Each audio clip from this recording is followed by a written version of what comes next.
Hey everyone, here's a quick tip for selecting multiple layers in Procreate. You're going to go to your layers menu, make sure the layer you want to start with is selected, and then on the other layers you're going to slide that to the right with your finger and you'll see it changes color.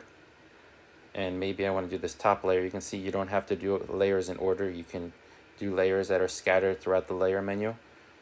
And now in the top right it says delete, so I can delete all those selected layers at one time, or I can say group and group all those layers together into a group instead of having to drag each layer one at a time into a group. I can select multiple ones at a time and hit group. Now you'll notice if I turn the layers menu off or go out of it and go back in, those same layers will be selected until I hit delete or group, or just tap another layer and get those all deselected. That's a quick tip for Procreate and selecting multiple layers. Thanks for liking, subscribing, ringing that bell, and I'll see you next time.